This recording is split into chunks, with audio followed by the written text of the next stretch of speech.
આપણા ભારત વર્ષની અંદર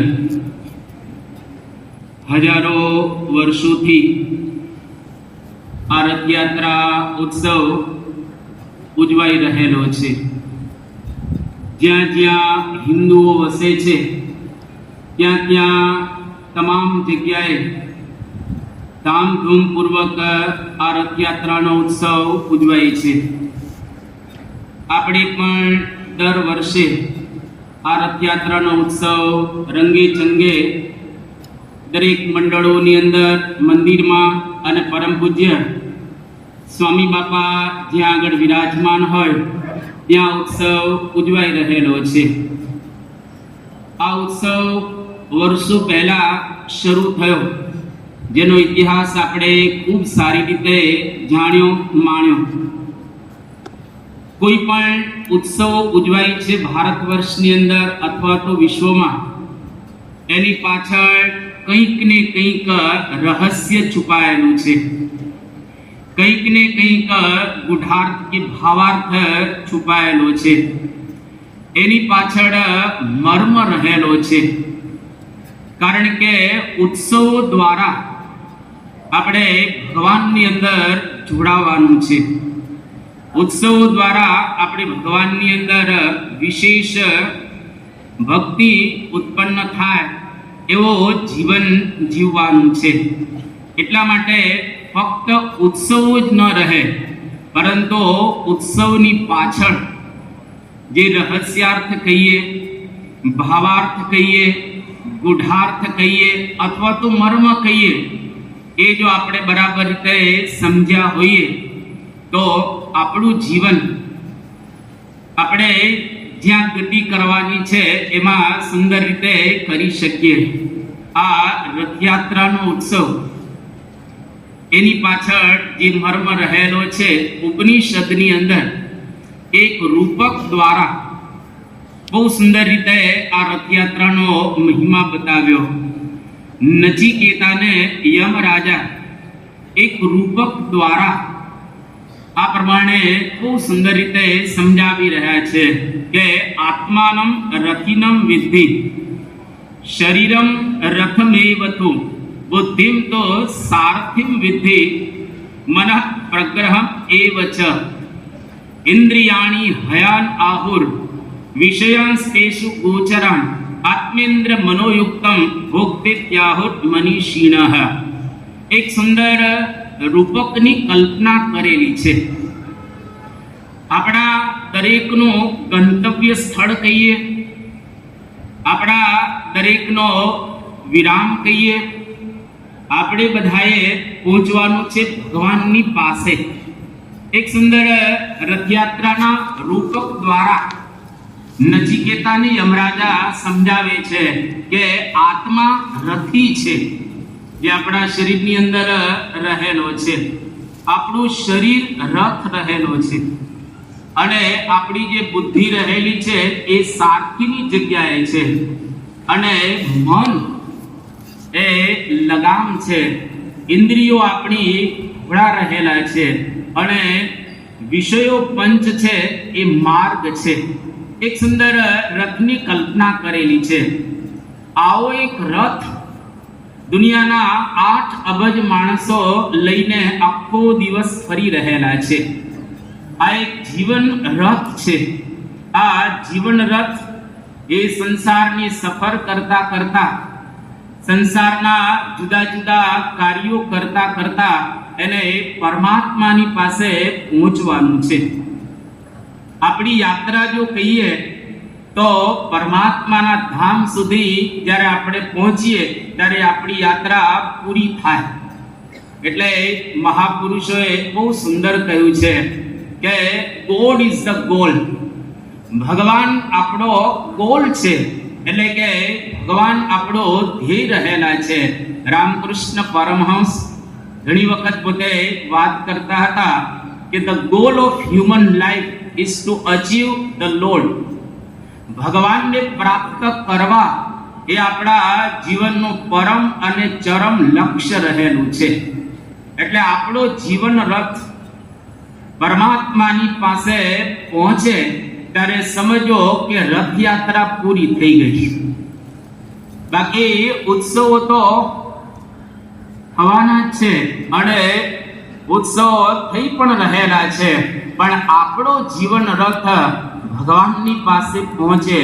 જેયો નારાયણો હરિહી, ભગવાન નારાયણની પાસે આપણે પહોંચી જઈએ ત્યારે આપણી રથયાત્રા પૂરી થાય. એટલે આપણો જીવનરૂપી રથ એ બરાબર રીતે પરમાત્માની પાસે આપણે પહોંચાડવાનો છે. આમ તો હમણાં આપણે ઇતિહાસ જાણ્યો કે જનકપુરથી મંદિર સુધી રથ આવે છે. ઘણા ઘણા સુંદર દ્રષ્ટાંતો દ્વારા આપણે સમજ્યા, પણ એની પાછળ એટલું જ આપણે સમજવાનું કે આપણા જીવન રથની અંદર સૌથી પહેલા રથ એટલે આપણું શરીર. એની અંદર જે ઇન્દ્રિયો રહેલી છે એ ઘોડા છે અને લગામની જગ્યાએ આ મન રહેલું છે અને આપણા શરીરની અંદર સારથીના રૂપમાં બુદ્ધિ બેઠેલી છે અને માર્ગ આ પંચ વિષયો રહેલા છે અને છેલ્લે આપણું ગંતવ્ય સ્થાન એ પરમાત્માનું ધામ. જે લોકો જે ધામને માનતા હોય તે ધામ આપણા માટે અક્ષરધામ, જ્યાં આગળ આપણો રથ પહોંચાડવાનો છે. એક એક અંગ નચિકેતાને યમરાજા બહુ સુંદર રીતે કઠોપનિષદની અંદર બતાવી રહેલા છે. સૌથી પહેલા રથ સારો હોવો જોઈએ. જેનો રથ સારો હોય એ વ્યક્તિ સારી રીતે માર્ગની અંદર જઈ શકે. જો રથ જ બરાબર ન હોય તો કોઈ દિવસ આપણે ગંતવ્ય સ્થળ સુધી પહોંચી શકતા હોતા નથી. એટલે આપણા શરીર રૂપી રથને બરાબર સ્વસ્થ રાખવું. જો શરીર સ્વસ્થ ન હોય તો આધ્યાત્મિક માર્ગની અંદર કોઈ દિવસ આપણે વિશેષ પ્રગતિ ન કરી શકીએ. એટલા માટે શરીર સ્વસ્થ જોઈએ અને શરીર હેલ્ધી પણ જોઈએ. The greatest wealth is health. જો ખરેખર મોટામાં મોટી કોઈ સંપત્તિ હોય તો આપણે શરીરથી બરાબર હોવા જોઈએ. આ જીવન રથ છે, ભગવાનની પાસે પહોંચવું છે. જે માયકાંગલો હોય, જે બીમાર રહેતો હોય, જે સ્વસ્થ ન હોય, જે અંદરથી ખલાસ થઈ ગયો હોય, એ આધ્યાત્મિક માર્ગે કદાચ પ્રયત્ન કરે તો એનું શરીર એને સાથ ન આપે, જેને લઈ અને ખૂબ એને તકલીફ પડે. એટલા માટે શરીરને એકદમ સ્વસ્થ રાખવું. કવિ કાલિદાસ ભારત વર્ષના એક મહાન કવિ, અત્યાર સુધી લગભગ 2500 વર્ષ થયા. 2500 વર્ષમાં કાલિદાસની તોલે આવી શકે એવો ભારતમાં કોઈ કવિ પાક્યો નથી. આ કવિ કાલિદાસની એક બહુ અદ્ભુત ઉક્તિ રહેલી છે કે શરીર માધ્યમ ખલુ ધર્મ સાધનમ. આ શરીર છે એ ધર્મનું સાધન છે. જો સાધન જ બરાબર ન હોય તો એના દ્વારા ધર્મ જ્ઞાન વૈરાગ્ય અને ભક્તિ કઈ રીતે આપણે સંપાદન કરી શકીશું? એટલે બધા શાસ્ત્રોની અંદર એવું કહેવામાં આવ્યું છે, શરીર સ્વસ્થ જોઈએ, રથ બરાબર જોઈએ. આ કઠોપનિષદની અંદર સુંદર યમરાજા કહે છે કે નાયમ આત્મા બલહીનેન લભ્યઃ. જે બળવાન ન હોય, જે સ્વસ્થ ન હોય, એ આત્મા કહેતા પરમાત્માને પ્રાપ્ત કરી શકતા નથી. બળવાન એટલે જાડુ શરીર નહીં, એટલું યાદ રાખો. બળવાન એટલે સ્વસ્થ શરીર અને હેલ્ધી એટલે રોગ મુક્ત આપણું શરીર રાખવું. અત્યારના ડોક્ટર્સ બધા, સાયકિયાટ્રિસ્ટ બધા, અથવા તો જે હેલ્થ કેર બધા સંભાળતા હોય એ લોકો બહુ સુંદર 5 આપણને ટિપ્સ આપે છે કે જો શરીર બરાબર રાખવું હોય તો રેગ્યુલર એક્સરસાઇઝ કરો, બેલેન્સ ડાયટ, ઇનફ સ્લીપ એટલે બરાબર ઊંઘવાનું અને સ્ટ્રેસ મેનેજમેન્ટ. વધારે પડતો કોઈ સ્ટ્રેસ લેવાનો નહીં. અને છેલ્લે કહે છે રેગ્યુલર હેલ્થ ચેકઅપ. આ 5 બરાબર રાખો તો શરીર રૂપી રથ બરાબર રહે. અને શરીર રૂપી રથ આપણો બરાબર હોય તો આધ્યાત્મિક માર્ગની અંદર હવે આપણે પ્રગતિ કરી શકીશું. બરાબર ધડો ગોઠવાઈ ગયો. ત્યાર પછી યમરાજા આગળ કહે છે ઇન્દ્રિયાણી હયાન આહુહુ. આપણી જે 10 ઇન્દ્રિયો છે, 5 ઇન્દ્રિયો દ્વારા આપણે જ્ઞાન સંપાદન કરીએ છીએ અને 5 ઇન્દ્રિયો દ્વારા આપણે જગતની અંદર કર્મ કરીએ છીએ, કેટલા કામ કરીએ છીએ. એટલે 10 ઇન્દ્રિયોના નામ આપવામાં આવ્યા છે. કર્મેન્દ્રિય જેના દ્વારા કામ થાય, જ્ઞાનેન્દ્રિય જેના દ્વારા આપણે જ્ઞાન સંપાદન કરી શકીએ, શ્રોત્ર, ત્વક, ચક્ષુ, રસના અને ઘ્રાણ. આ 5 જે ઇન્દ્રિયો છે એ જ્ઞાનેન્દ્રિયો છે. જગતની અંદર રહેલું જ્ઞાન અને ભગવાનનું જ્ઞાન આપણી ઇન્દ્રિયો સંપાદન કરે છે. અને ભગવાનને માટે કામ કરવાનું હોય એ આપણી કર્મેન્દ્રિયો કરી રહેલી છે. આ 10 ઇન્દ્રિયો કેવી હોવી જોઈએ તો ઉપનિષદો કહે છે નિયંત્રિત હોવી જોઈએ. ઇન્દ્રિયો સંવેદનશીલ હોવી જોઈએ. ઇન્દ્રિયો શક્તિશાળી હોવી જોઈએ. ઇન્દ્રિયો ગતિશીલ હોવી જોઈએ અને ઇન્દ્રિયો વફાદાર પણ હોવી જોઈએ. આટલી આની વિશેષતા બતાવવામાં આવેલી છે. જો ઇન્દ્રિયો બરાબર નિયંત્રિત ન હોય, સંવેદનશીલ ન હોય, ગતિશીલ ન હોય અને વફાદાર ન હોય તો એનો રથ ક્યારેય ગંતવ્ય સ્થળ સુધી પહોંચે નહીં. ઇન્દ્રિયાણી હયાન આહુહુ. સારા ઘોડા જો રથને જોડેલા હોય અને ઘોડા જ બહુ નિયંત્રિત ન હોય, ગતિશીલ ન હોય, વફાદાર ઘોડા ન હોય તો કઈ રીતે આપણે ગંતવ્ય સ્થળ સુધી પહોંચી શકીશું? એટલે રથની અંદર અગત્યના ઘોડા પણ રહેલા છે. જેમ રાણા પ્રતાપ હતા, એનો ચેતક ઘોડો બહુ વફાદાર હતો એટલે ઘણા બધા યુદ્ધો એ જીતી શક્યા. ભારતીય સેનાની પાસે ભૂતનાથ એક ઘોડો હતો જેના દ્વારા ભારતીય સેનાની અંદર ખૂબ સારું કાર્ય થઈ શકતું હતું અને આજે પણ થઈ શકે છે. અર્જુનના ઘોડા બહુ સારા હતા, શિવાજીનો ઘોડો સારો હતો અને ભગવાન સ્વામિનારાયણની માણકી ઘોડી પણ સારી હતી. એટલે ઘોડા બરાબર હોય તો રથ આપણો જ્યાં લઈ જવો છે એ ત્યાં આગળ બરાબર રીતે આપણે લઈ જઈ શકીએ. એમ આપણે જો બરાબર 10 ઇન્દ્રિયોને નિયંત્રિત રાખીએ, સંવેદનશીલ રાખીએ અને ઇન્દ્રિયો આપણી કાબુમાં હોય તો જ આપણે ઉપર પહોંચી શકીશું. અન્યથા ગમે ત્યાં વચ્ચે આપણે અટકી જઈશું. એટલા માટે ગીતાની અંદર બહુ સુંદર કૃષ્ણ ભગવાન વાત કરે છે ઇન્દ્રિયાણી પ્રમાથિની હરંતિ પ્રસભમ મનઃ. આપણી ઇન્દ્રિયો કેવી છે? પ્રમાથિની, એટલે કે આળસ, ગમે ત્યાં જવાવાળા સ્વભાવવાળી રહેલી છે. એ બરાબર ન હોય તો આપણા મનને પણ જુદી દિશાની અંદર લઈ જશે.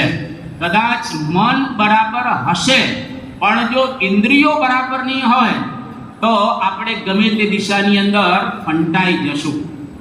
અને જે ઇન્દ્રિયોને મન અનુસરે તો એના માટે કેવી પરિસ્થિતિ સર્જાય છે? કૃષ્ણ ભગવાન ગીતાની અંદર કહે છે ઇન્દ્રિયાણામ હિ ચરતામ યન મનોનું વિધીયતે તદસ્ય હરતિ પ્રજ્ઞા વાયુર્નાવ મિવાંભસી. જેમ સમુદ્રની અંદર નાવ જતું હોય, એ સમુદ્રની અંદર પવન આવે તો નાવને ગમે તે દિશાની અંદર લઈ જાય. અત્યારે તો આ મશીન વાળા, મોટર વાળા બધા વાહન કે શિપ થઈ ગયેલા છે, પણ પેલાના જમાનાની અંદર શર્ટ વાળા વાહનો હતા. જો પવન વધારે હોય તો વાહનને ફંગોરી નાખે. એવી જ રીતે જે ઇન્દ્રિયોને આપણું મન અનુસરે અને ઇન્દ્રિયો એનું માને તો ગમે તે દિશામાં માણસ જવા લાગે. એટલે આપણી ઇન્દ્રિયોનો સંયમ ખૂબ અગત્યનો રહેલો છે. 10 ઇન્દ્રિયો જો આપણી સંયમમાં ન હોય તો એટલું યાદ રાખો, આપણો રથ અક્ષરધામની અંદર પહોંચી નહીં શકે. ત્યાં આગળ મહારાજની પાસે આપણે પહોંચી નહીં શકીએ. એટલે ગીતાની અંદર બહુ સુંદર વાત કરી, તાની સર્વાણી સંયમ્ય યુક્ત આસિત મત્પરઃ વશેયસ્યેન્દ્રિયાણિ તસ્ય પ્રજ્ઞા પ્રતિષ્ઠિતા. આપણી બુદ્ધિ સ્થિર અને ધીર ત્યારે થાય કે જ્યારે આપણે ઇન્દ્રિયોનો સંયમ કરીશું. આપણી આંખ વ્યવસ્થિત નિયમમાં રહે, આપણા હાથ વ્યવસ્થિત નિયંત્રણ વાળા રહે, આપણા કાન જે તે કંઈ સાંભળે નહીં, અને આપણી જીભ ગમે ત્યાં ગમે તે વસ્તુ ખાય નહીં. આ બરાબર રીતે જો સંયમ કરીશું તો આપણા ઘોડા બરાબર ગોઠવાઈ ગયેલા કહેવાય. તમે જુઓ, આધ્યાત્મિક માર્ગની અંદર મોટા મોટા ઋષિઓ હતા, સાધનાઓ ખૂબ એને કરેલી છે, પણ એક ઇન્દ્રિય દ્વારા સાધના ખલાસ થઈ ગઈ. સૌભરી ઋષિ કેટલા મહાન હતા, અત્યારે એનો ઇતિહાસ આપણે નથી કહેતા, પણ 60,000 વર્ષ સુધી તપશ્ચર્યા કરેલી. હવે 60,000 વર્ષ તપશ્ચર્યા કરેલી હોય, ફક્ત ખાલી એક આંખ બરાબર વશ ન હતી, અને માછલાનું મૈથુન જોયું એને લઈ આખી સાધના ખલાસ થઈ ગઈ. એકલ શૃંગી, પરાશર, નારદ આ બધા પાવરફુલ હતા અને સાધના વાળા હતા, પરંતુ છતાંય ઇન્દ્રિયો જો બરાબર ન હતી તો સાધનામાંથી પડી ગયા. એટલે આધ્યાત્મિક માર્ગની અંદર ઇન્દ્રિયો ખૂબ અગત્યની છે, અને જે લોકો સંયમ કરે એને આલોકની અંદર પણ પ્રગતિ થાય અને પરલોકની અંદર તો ચોક્કસ એની પ્રગતિ થાય જ છે. જેમ ન્યૂટન હતા, બહુ મોટા વૈજ્ઞાનિક, અને ઘણી બધી એને શોધો કરેલી છે. ધ લો ઓફ ગ્રેવિટેશન એટલે કે આ ગુરુત્વાકર્ષણનો એમને નિયમ આપણને આપ્યો, શોધ્યો. આ ન્યૂટન એવી વાત કરતા હતા કે આખી જિંદગી હું સ્ત્રીઓથી દૂર રહ્યો, એટલા માટે દૂર રહ્યો કે જેથી કરીને હું આ બધી શોધો કરી શક્યો. જો આંખનો સંયમ રાખ્યો તો એના દ્વારા એ લૌકિક દ્રષ્ટિએ પણ પ્રગતિ કરી શક્યા. એમ આપણે આધ્યાત્મિક માર્ગે પ્રગતિ કરવાની હોય તો આ બીજું અંગ છે આપણા રથનું ઇન્દ્રિયો, એ બરાબર સંયમ વાળી રાખવી. ત્રીજો લગામ બતાવવામાં આવી છે, મનઃ પ્રગ્રહમ એવ ચ. આપણું મન છે, લગભગ મન ઉપર અતિશયોક્તિ વિના કહીએ 1000 પુસ્તક લખાયેલા છે. પણ મન કેવું છે, મન ક્યાં રહે છે શરીરમાં, મન શું કરી રહેલું છે અંદર, એ બહુ જ ઓછા લોકોને ખ્યાલ છે. એટલે અહીંયા આગળ બહુ સુંદર નચિકેતાને યમ રાજા સમજાવી રહેલા છે કે મન લગામ છે. હવે લગામ કોઈ પણ ઘોડાની હોય, એને તમે વધારે ખેંચો તોય તકલીફ, એને છૂટી મૂકી દો તોય તકલીફ, અને લગામ તૂટી જાય તોય તકલીફ. એટલે એને વધારે ખેંચાય નહીં, એને છૂટી પણ મુકાય નહીં, અને એ તૂટી જાય તો પણ તકલીફ રહેલી છે. અને શાસ્ત્રની અંદર એક બહુ સુંદર વાત કરવામાં આવી કે મન એવ મનુષ્યાણામ કારણમ બંધ મોક્ષયોઃ. મોક્ષ અને બંધન આપણને મન દ્વારા જ થતા હોય છે. જો મન વશ થાય તો મોક્ષ થાય, અને મન વશ ન થાય તો મોક્ષ થતો હોતો નથી. એટલા માટે મન એવ જગત સર્વમ મન એવ મહારીપુઃ. આપણે જે આ દુનિયા કહીએ છીએ આ તો છે જ, પણ એક બીજી દુનિયા રહેલી છે જેને આધ્યાત્મિક માર્ગની અંદર મન કહેવામાં આવે છે. મન એવ જગત સર્વમ. અને મન એવ મહારિપુઃ. જો મન બરાબર આપણને વશ થાય અને મનને બરાબર જો આપણે વશ કરી શકીએ તો આપણા હાથની અંદર લગામ બરાબર રહેલી છે. એટલે સંત પુનીત ઘણી વખત કહેતા હતા કે મનને મનાવે તે માનવ. માનવ ફક્ત શરીર ધારણ કરેલું એને નથી કહેતા, પણ જેના હાથમાં મન રહે, કહેતા મન ઉપર જેનો કાબુ હોય એ જ સાચા અર્થની અંદર માનવ રહેલો છે. આપણી બધાની પાસે મન તો છે જ, અને વર્ષોથી આપણે લઈને ફરીએ પણ છીએ. પણ એક પરદેશના તત્વચિંતક જેનું નામ રેને ડેકાર્ટ, એને બહુ સુંદર વાત કરી કે બધાની પાસે મન છે એટલું પૂરતું નથી, કે it is not enough to have a good mind. તમારી પાસે સારું મન હોય એટલું પૂરતું નથી, પણ the main thing is to use it well. આપણા મનને ખૂબ સારી રીતે આપણે એને વર્તાવવું, એનો ઉપયોગ કરવો એ અગત્યનું છે. બાકી જગતની અંદર તો બધા મનનો ઉપયોગ કરી રહેલા છે, તો એનો રથ ભગવાનની પાસે પહોંચે નહીં. એનો રથ ભગવાનની પાસે કોઈ દિવસ જઈ ન શકે. એટલા માટે આપણા કાબુની અંદર મન બરાબર રહે. મન જીતે તો સમજો કે બધું જ એને જીતેલું છે. એટલે આ પ્રમાણે આ ત્રીજી વાત સમજાવી રહ્યા છે. અને ત્યાર પછી નચિકેતાને કહે છે કે બુદ્ધિમ તુ સારથિમ વિદ્ધિ. એટલે કે આ આપણી બુદ્ધિ રહેલી છે સારથી છે. જેમ અર્જુનના સારથી કૃષ્ણ ભગવાન હતા, એમ આપણા આ શરીરના સારથી કોણ છે? તો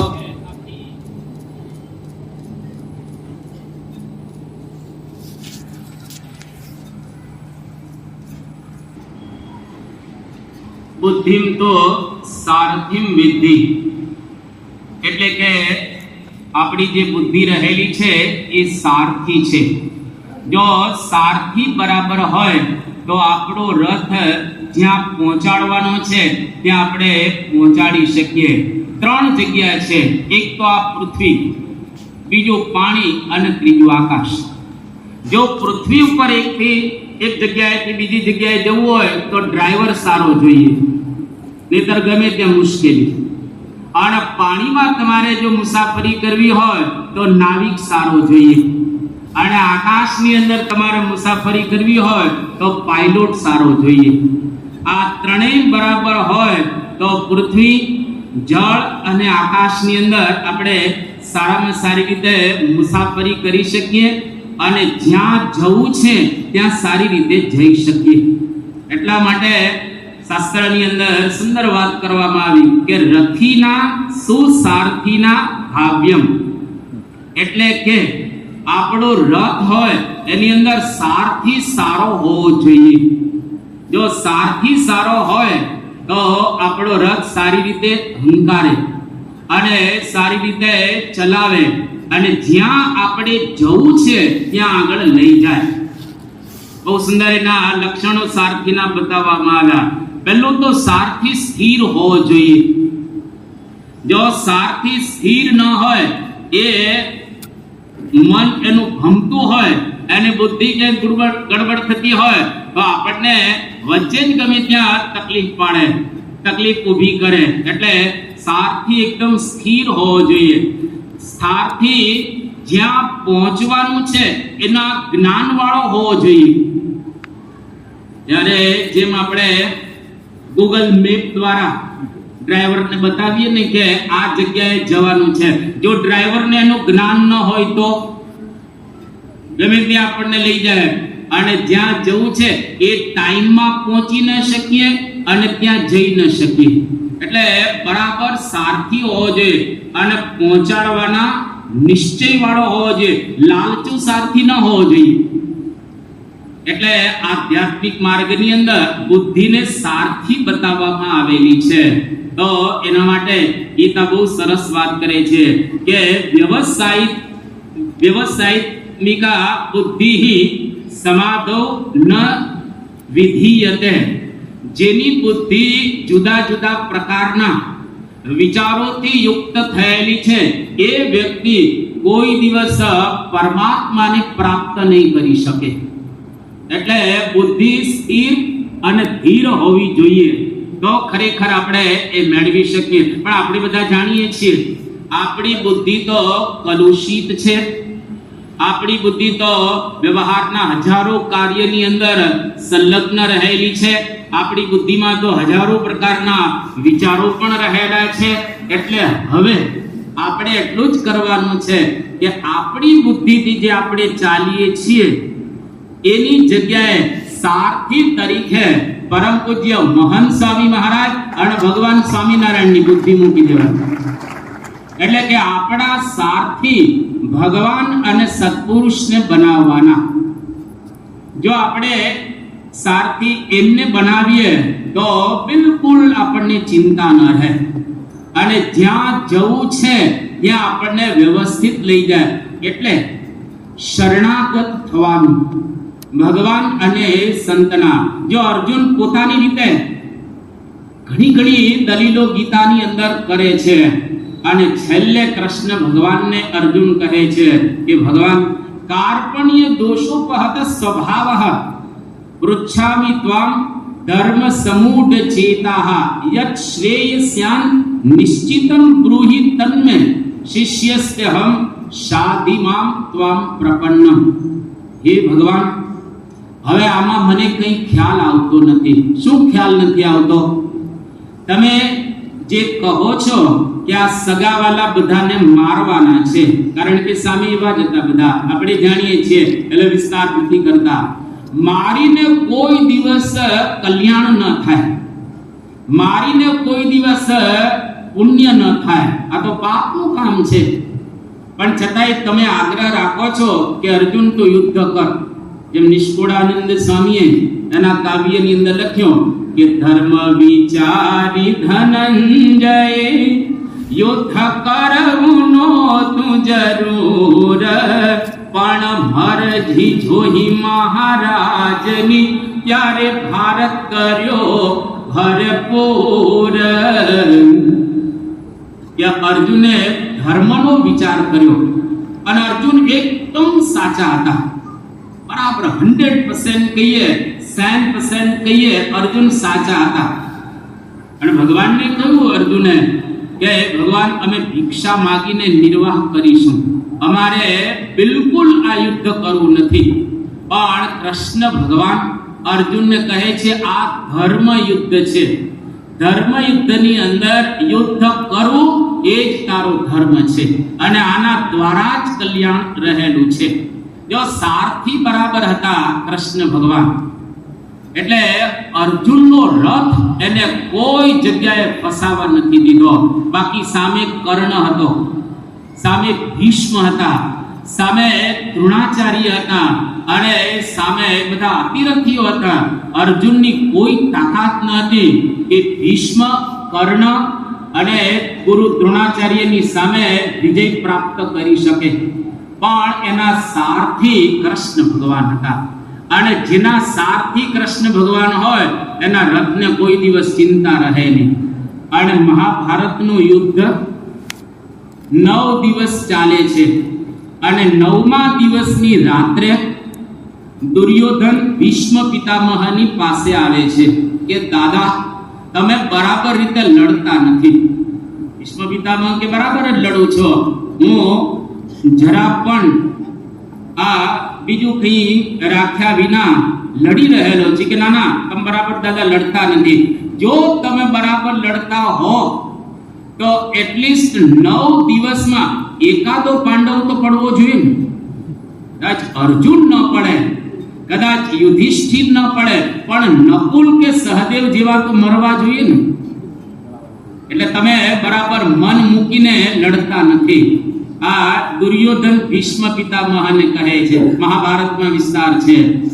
એ દિવસે રાત્રે ભીષ્મ પિતામહ દુર્યોધનને કહે છે કે આવતીકાલે કા હું નહીં અને કાં અર્જુનની. આ ભીષ્મ પ્રતિજ્ઞા હતી, આ કોઈ સામાન્યની પ્રતિજ્ઞા ન હતી.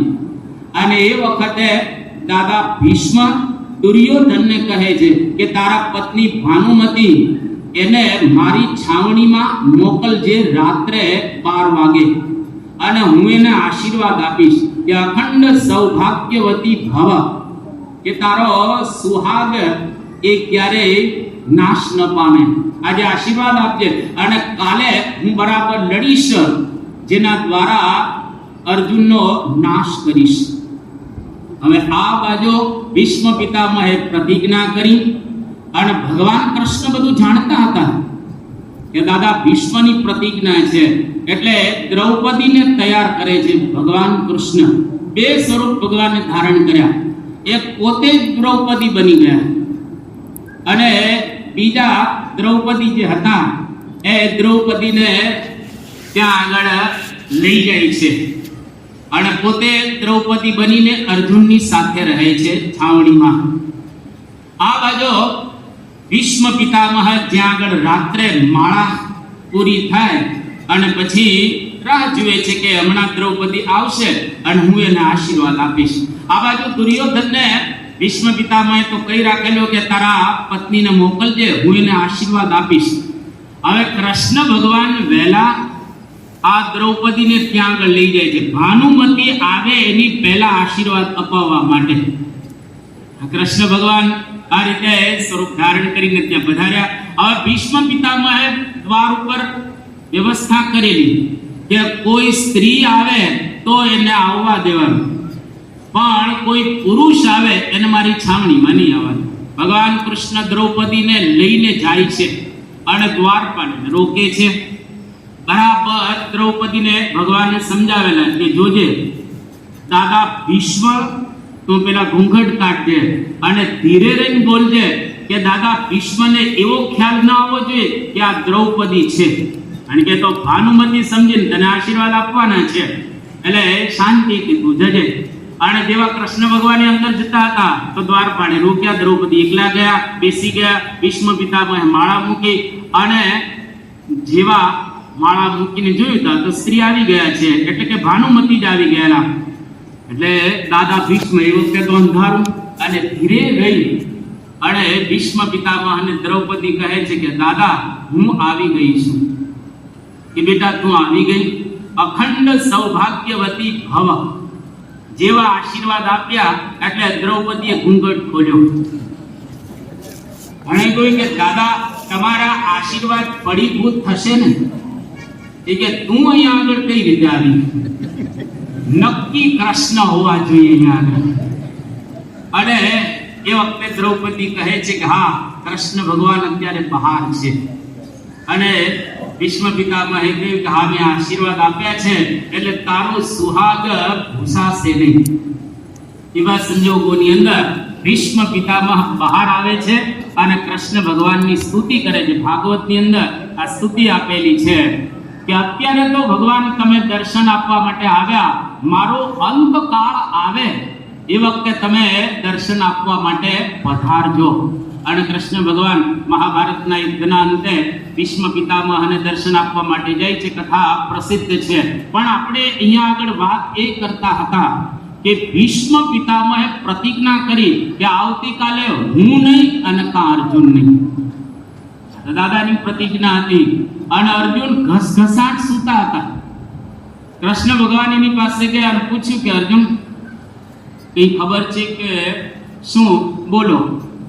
કે દાદા ભીષ્મએ પ્રતિજ્ઞા કરી છે કે આવતીકાલે હું નહીં અને કાં તું નહીં, અને તું આ શાંતિથી સૂતો છે, તને ખ્યાલ, મને ખ્યાલ છે ને, પણ કે તમે જાગો છો એટલે મને કોઈ વાંધો આવશે નહીં. જો ભગવાન કે સંત આપણા સારથી હોય તો કોઈ દિવસ આપણને તકલીફ ન પડે. આપણા સારથી મહંત સ્વામી મહારાજ ને શ્રીજી મહારાજ, આપણે કોઈ દિવસ તકલીફ પડવાની, કારણ કે એ જાગી રહેલા છે. અને જો બરાબર આવા સારથી હોય તો ગીતા કહે છે, આપણા શાસ્ત્રો પણ કહે છે કે માયાને તરતા બિલકુલ તકલીફ ન પડે. દેવી એશા ગુણમયી મમ માયા દુરત્યા મામેવ એક પ્રપદ્યંતે માયા મેતમ તરંતી દે. જે મારે શરણે આવી જાય એ તરત માયાને તરી શકે. મહાભારત કહે છે ગમે તેવો ભય હોય પણ કૃષ્ણ ભગવાનના કે ભગવાનના શરણે જઈએ તો આપણે ભયમાંથી ઉગરી શકીએ. એ ચ કૃષ્ણમ પ્રપદ્યન્તે તેન મુહ્યતિ માનવાહ ભયે પહતિ એ મગ્નાહ પાતિ નિત્યમ જનાર્દનઃ. જેના સારથી બરાબર હોય એને કોઈ દિવસ ભય રહે નહીં, એનો રથ બરાબર જગ્યાએ પહોંચે જ. કરોડો પાપો કર્યા હોય રામાયણ કહે છે, અને આપણે હજારો જન્મથી આ સંસારની અંદર બધા રહેલા છીએ. આપણાથી નાના મોટા કેટલાય પાપો થઈ જાય, શરીરે કરીને, ઇન્દ્રિયો કરીને, મને કરીને, બુદ્ધિએ કરીને પાપો થતા હોય છે. પણ જેના સારથી બરાબર હોય તો એને કોઈ ચિંતા ન રહે, એના પાપને માફ કરી દેવામાં આવે છે. રામાયણમાં તુલસીદાસે બહુ સુંદર ગાયું છે કે કોટી વિપ્ર બધ લાગહી જાહું આયે શરણ તજ હું નહીં કાહું સન્મુખ હોહી જીવ મોહી જબહી જન્મ કોટી અઘ નાસહિ તબહી કોટી વિપ્ર બધ લાગહુ જાહી. એ કદાચ કરોડો વિપ્રને માર્યા હોય, અતિશય પાપ કર્યા હોય, પણ જો આપણે ભગવાનના શરણમાં આવી જઈએ તો બધા જ પાપ આપણા માફ કરી દેવામાં આવે. જો દાદાનો રથ ભગવાન સ્વામિનારાયણના હાથમાં હતો તો દાદાને પહોંચાડ્યા. અરે કેટલાય, તમે જો વાલીઓ અને વાલેરો બે મુક્ત થઈ ગયા, કારણ કે બેયના રથ ભગવાન અને સંતના જે શરણની અંદર ગયેલા હતા એના સારથી સંત હતા. વાલિયાના સારથી નારદ હતા અને વાલેરા વરુના સારથી હતા ગુણાતીતાનંદ સ્વામી. પાપના પર્વત બે હતા, પરંતુ છતાંય બેયના રથ ભગવાનની પાસે પહોંચી શક્યા. એટલે આપણા જીવનની અંદર કદાચ પાપ થયા હોય, કદાચ કંઈક આમ તેમ થઈ ગયો હોય, પણ સારથી બરાબર જોઈએ. અને જો બરાબર સારથી હોય તો કોઈ ચિંતા નહીં. જીતને તારે ગગન में, जितने तारे गगन में उतने शत्रु है, जिसके कृपा रघुनाथ की बाल बांको न હોય.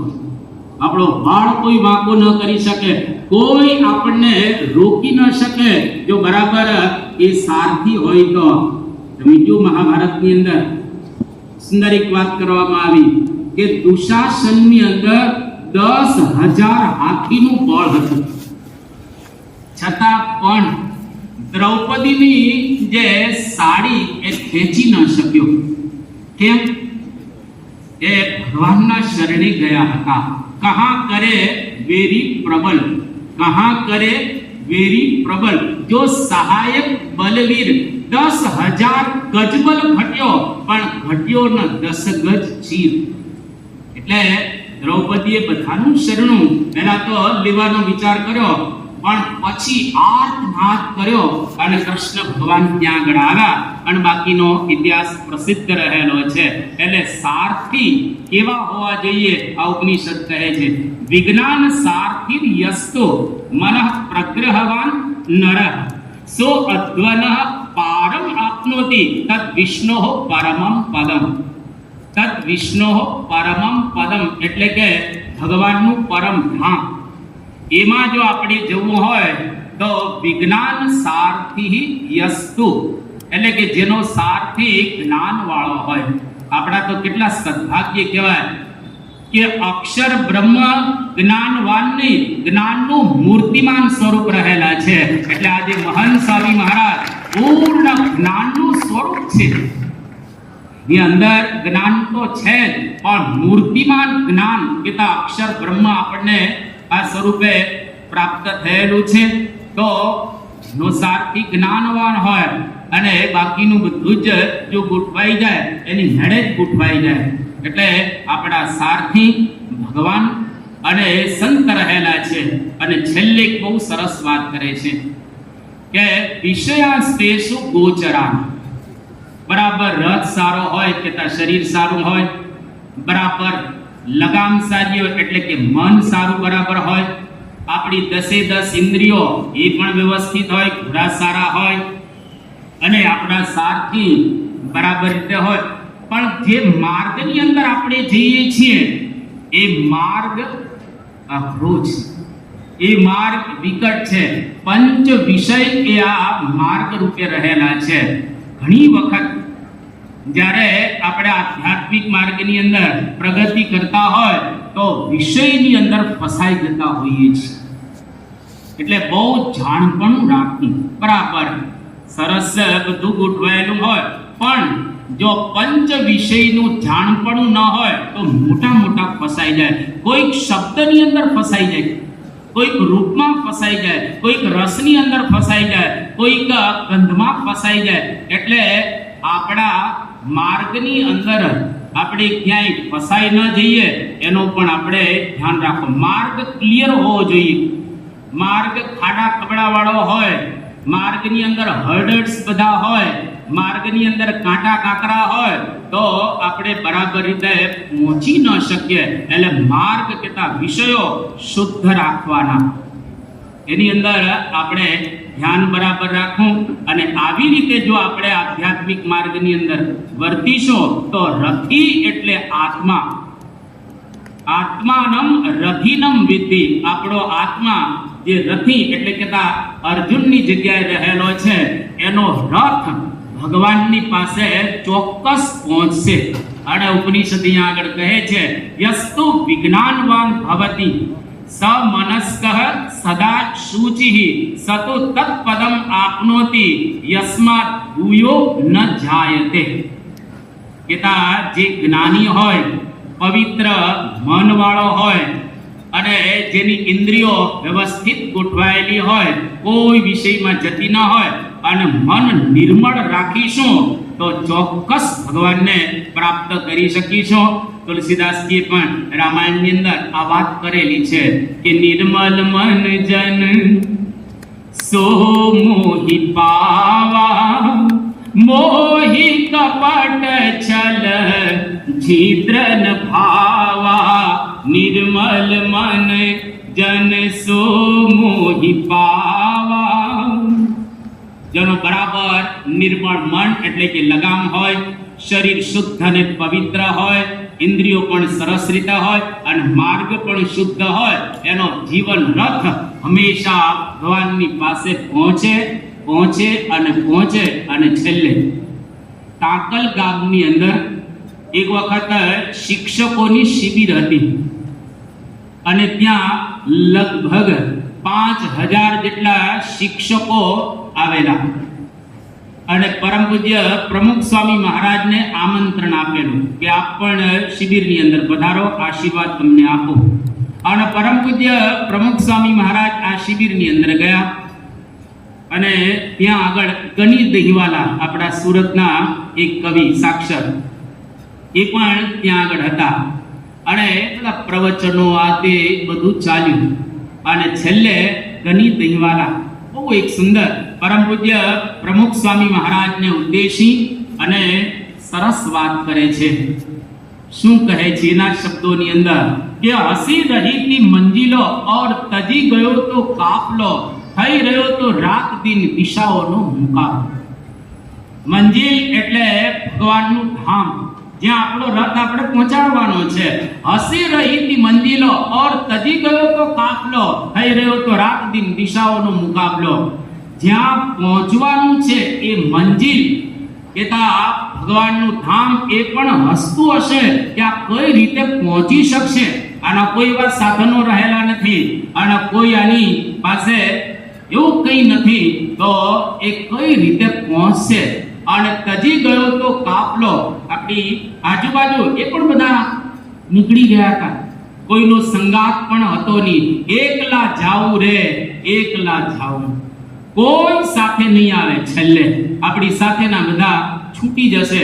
તજી ગયો તો કાફલો ઓર થઈ રહ્યો તો રાત દિન દિશાઓનો મુકાબલો. ઉઠી ઉઠીને આંધીઓ તિમિર હતી પ્રસારતી, ઉઠી ઉઠીને આંધીઓ તિમિર હસ્તી પ્રસારતી, રહી રહીને જિંદગી કોઈકને હાક મારતી, રહી રહીને જિંદગી કોઈકને હાક મારતી, મને થતો કે એને કોણ લઈ જશે ઉદાસમાં. હવે જાત જાતની આંધીઓ એટલે કે કામની આંધી, ક્રોધની આંધી, આ બધા આપણને હેરાન કરતા હોય છે. તો કઈ રીતે આપણે ત્યાં પહોંચી શકીશું? અને ગણિત દિવાલા છેલ્લે કહે છે કે ઉઠી ઉઠીને આંધીઓ તિમિર હતી પ્રસારતી, રહી રહીને જિંદગી કોઈકને હાક મારતી કે મને કોણ લઈ જશે ઉદાસમાં. પરંતુ હે પ્રમુખ સ્વામી મહારાજ, તમે મળી ગયા પ્રવાસમાં. હે મહંત સ્વામી મહારાજ, તમે મળી ગયા પ્રવાસમાં.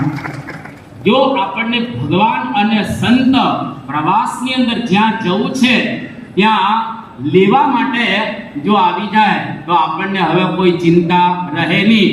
ધામમાંથી આજે પરમ પૂજ્ય મહંત સ્વામી મહારાજ આપણને લેવા માટે આપણું રથ ત્યાં લઈ જવા માટે આવ્યા છે. એટલે રથયાત્રાના દિવસે મહંત સ્વામી મહારાજને પ્રાર્થના કરીએ કે અમારો રથ આ સંસારની અંદર ક્યાંય ફસાય નહીં, કોઈ જગ્યાએ ફસાય નહીં, પરંતુ મહારાજની મૂર્તિ જે અક્ષરધામની અંદર છે ત્યાં અમારા રથને લઈ જજો.